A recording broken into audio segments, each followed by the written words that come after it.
Ele é 20 quilos, gente. Tá no meu.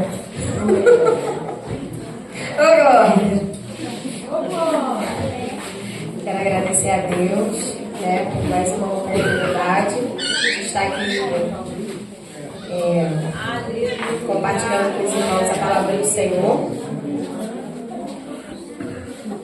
Minha cola aqui.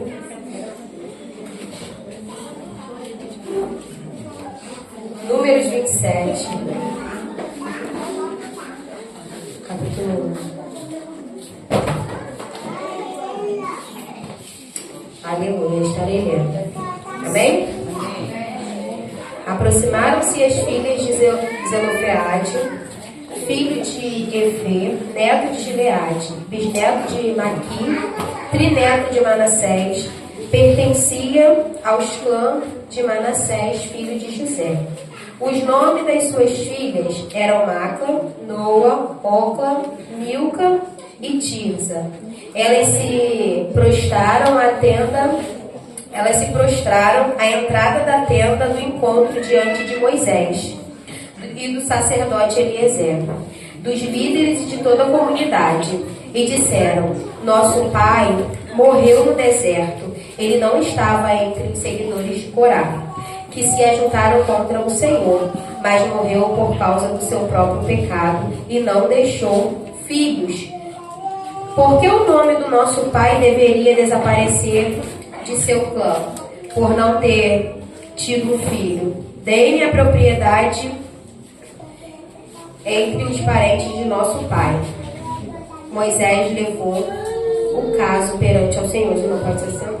Aleluia, Jesus. Aqui vai falar sobre as filhas de Zelofeade. Nossa, eu sonhei com essas meninas. Acordada. Sonhei com elas acordada. Né, a campanha é: quando eu me posiciono, minha causa é levada ao Senhor. E eu fiquei pensando, quando eu me posiciono, minha causa é levada ao Senhor. Né? Nós temos muitas causas para que o Senhor ajude ao nosso favor, mas temos pouco posicionamento diante dele. Né? E o Senhor, foi isso que o Senhor ministrou ao meu coração. Às vezes, tem áreas de nossas vidas que precisam de um posicionamento, né, diante de Deus. Eu anotei aqui, vou estar lendo, que Zelofeade, da tribo de Manassés, pai das meninas que reivindicaram seus direitos. Seu pai morre, a Bíblia diz que as filhas de Zelofeade, né, as filhas dele dizem: meu pai morreu, ele não estava na rebelião de Corá, né, porque antes teve uma rebelião, ou seja, ele não era um rebelde, mas ele morreu em seus próprios pecados. Elas declararam isso a Moisés e Eliezer, o sacerdote. Né? Ele não teve filho homem, mas ele teve 5 meninas. Aleluia. Né? E glória a Deus. Naquela época, Moisés estava fazendo o censo e ele estava dividindo as tribos. Daí quando chega nessa parte, né, elas vão reivindicar, porque elas chegam perante Moisés e declaram: o nome do nosso pai não vai ser, né, extinto, porque ele não teve filhos. E ali elas se posicionam, né? Eu achei interessante, porque elas não queriam que o nome do pai delas desaparecesse. Aleluia. Né, do seu clã. Né? E aqui eu tirei uma lição para minha vida, que não tem como receber algo da parte de Deus se o nome de Deus não for glorificado. Ou seja, elas não poderiam receber algo, né, porque elas foram geradas através do pai delas. E como é que eu vou querer só porque a gente se preocupa muito com os benefícios que o Senhor tem para nos dar. Eita! Elas não se preocuparam: eu vou receber essas terras. Não, elas reivindicaram, elas foram mulheres posicionadas diante da presença do Senhor. Aleluia, Jesus. né? E o nome do pai dela não foi esquecido até os dias de hoje, né? Tanto que estamos aqui falando dele e de suas filhas. Aleluia! Né? E glória a Deus, aleluia! Glória! tá. Se eu reivindicar algo, será que a minha preocupação é estar somente naquilo que eu tanto almejo? Né? Eu almejo tanto uma coisa. Senhor, eu quero tanto isso. E quando eu recebo, eu ganhei isso, mas não falou quem o concedeu.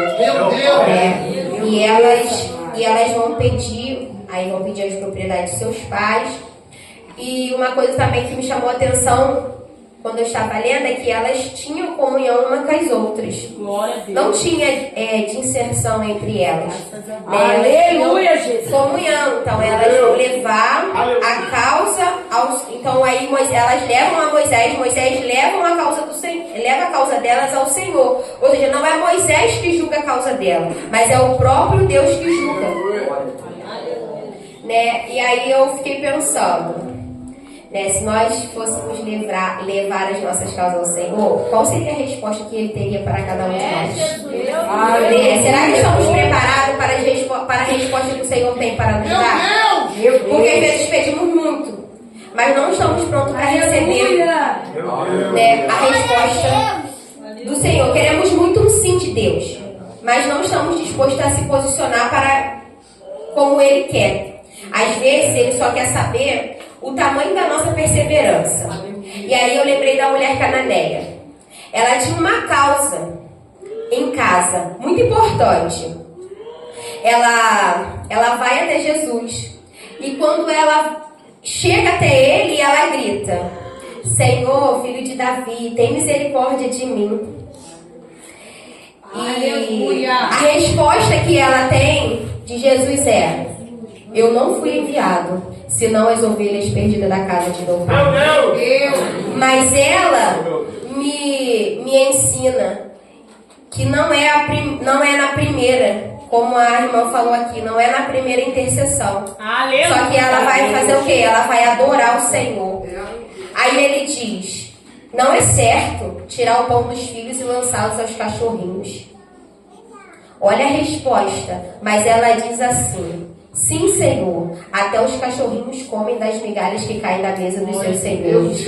O posicionamento da cananeia foi fundamental para que a causa dela fosse respondida pelo próprio Senhor. O Senhor falou para ela: mulher, grande é a sua fé, seja conforme você deseja. E naquele mesmo instante a sua filha foi curada. Né? Nós temos que ter fé e não dúvida. Meu Pai, aleluia, Senhor, para a nossa vida. Temos que liberar as palavras para que o mundo espiritual se mova ao nosso favor. Liberamos palavras que atraem maldição para a nossa vida. Então temos que liberar palavras que vai fazer com que o mundo espiritual haja ao nosso favor, não contra nós. Glória! E Moisés apresentou a causa delas ao Senhor e teve resposta. Não de Moisés, mas da parte de Deus. O próprio Senhor diz que as filhas de Zelofeade estão corretas. Elas estão posicionadas. Elas vão receber a herança do pai. E não vai ser tirada esse direito delas, no caso. Porque a mulher antigamente não tinha direito de nada. Mas elas se posicionaram e revogaram, né? E o Senhor mudou aquela lei, né? Acrescentou, na verdade, ele acrescentou na lei que as mulheres, quando seu pai morresse, não tivesse filho homem, elas receberiam a herança. Né? Glória a Deus, aleluia! Quando eu fiquei imaginando elas chegando até Moisés e falando: não, eu quero a minha parte. Nada disso. Eu lembrei também da viúva persistente. né? Vai falar que havia um juiz que não temia nem a Deus e nem aos homens. Ele não se importava com nada, né? E ele... Só que vai falar também que havia uma viúva que continuamente ela dizia: julga a minha causa, julga a minha causa, julga a minha causa, julga a minha causa, julga a minha causa. Só que ela não estava preocupada se ele temia ou não. Ela estava com a convicção a quem ela servia, a quem estava com ela. Porque não era por ela que ele ia julgar, mas era por aquele que estava intercedendo. A Bíblia diz que o Espírito Santo intercede por aqueles, né? Com gemidos inexprimíveis. Então, o Espírito Santo intercede por nós. Mas é necessário que nós possamos estar diante de Deus. Julga a minha causa. Julga a minha causa, se posicionando, né? E ela não desistiu. E porque muitas das vezes eu e você às vezes queremos desistir daquilo que o Senhor tem nos prometido. Glória a Deus, né? E aí diz o Senhor: ajuda-me a dizer apenas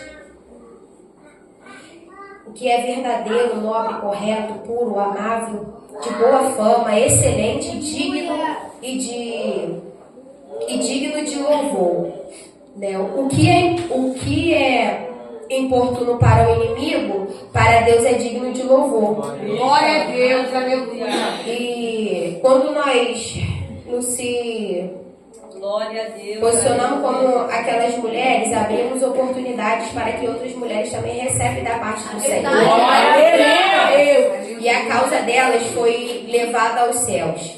Por causa do posicionamento delas, outras mulheres receberam também da parte de Deus. Então, através do nosso posicionamento, que possamos inspirar outras pessoas, né? Não por aquilo que somos, mas por aquilo que buscamos estar em Cristo. Aleluia. E eu peguei aqui o significado de cada uma dessas mulheres e vou estar compartilhando com os irmãos. Macla, que significa confiança. Aí no Salmo 40 vai dizer: bem-aventurado o homem que põe no Senhor a sua confiança, que não respeitam os soberbos, nem os que são desviados para a mentira. A confiança dela era em Deus, para que a família dela estivesse em Cristo, né? Ela passava confiança para outras irmãs.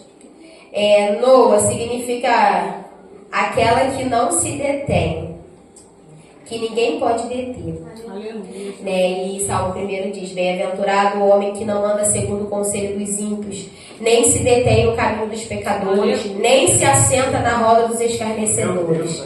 Antes tem o seu prazer na lei do Senhor, e na sua lei medita dia e noite. Antes tem o seu prazer na lei do Senhor, e na sua lei medita dia e noite. Quando meditamos na lei do Senhor, essa lei não nos fará tropeçar, nos fará avançar diante de Deus. Ogla significa aquela que não anda com os pés amarrados. Eita! Eu gostei muito dessa parte, aquela que não anda com os pés amarrados.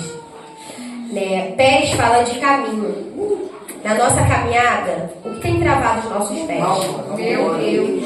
Será que é um leão morto? Glória! Que para comer do mel temos que sair do caminho? Eita! meu Deus. Que foi assim com Sansão. Ele até mata, mas quando ele volta, ele é vencido por um leão morto. Aleluia! Porque os pés dele desviou dos caminhos. Meu Deus! Né? Então, que todas as vezes que eu sair do caminho, eu estarei prendendo os meus pés naquilo que não agrada a Deus. Meu Deus! Lembremos sempre o que caminho nós tomamos, porque sempre há alguém nos observando. E além de nós irmos à ruína, alguém também vai chegar atrás de nós. Então que possamos manter os nossos pés firmes, os nossos olhos fitados no Senhor. Porque a Bíblia diz também que tem um salmo que quando ele olhou para a prosperidade dos ímpios, os pés deles tropeçaram. Então que possamos estar com os olhos em Cristo e os nossos pés no caminho. Milca significa aquela que tem autoridade. E reunindo os 12, Jesus deu-lhe poder e autoridade para expulsar todos os demônios e curar os doentes. Que sejamos posicionadas em Cristo para gerar cura para a glória de Deus. Libertação. Aleluia! Tirza significa a delícia da vida e o prazer de Deus. O que estamos despertando em Deus? Meu Deus. Gozo, alegria ou ira com as nossas atitudes? Meu Pai. Que possamos tomar providências necessárias para se manter puro diante de Deus. Aleluia, Jesus! Mateus 5:8 diz: bem-aventurados puros de coração, pois esses verão o Senhor. Aleluia. Que possamos se posicionar como elas, que não baixaram a guarda, mas foram diante de quem ia levar as suas causas ao Senhor. E não tiveram medo, porque cada uma delas sabia a quem servia e o que queria. Não permita que quem não tem intimidade com Deus dê opinião sobre a sua causa. Mas faça como essas mulheres cheias de Deus, que foram direcionadas e a sua causa foi levada ao Senhor. Porque quem confia em Deus não é qualquer obstáculo que vai reter os seus pés, mas são livres para viver as respostas de Deus. Pois todo aquele que me encontra a vida e recebe o favor do Senhor. Porque muitas das vezes levamos as nossas causas a quem o Senhor não nos direciona. E queremos fazer com que essa pessoa entenda, e queremos resposta dessa pessoa, e que essa pessoa chega pra gente e fala aquilo que queremos ouvir. Porque não estamos dispostas a dobrar os nossos joelhos, se posicionar e esperar a resposta que vem do Senhor. Porque muitas das vezes a resposta que vem do Senhor vai ser aquela resposta que o Senhor deu para a mulher cananeia. E o posicionamento que o Senhor quer de nós é como aquela viúva insistente, que ela não desistiu enquanto não recebeu, independente daquilo que o Senhor ia falar para ela, porque tudo que o Senhor faz é bom, tudo que Ele fala é maravilhoso, ainda que nós hoje não entendemos, mas amanhã vamos compreender, porque o Senhor é bom e a sua misericórdia ela dura para sempre. Essa é a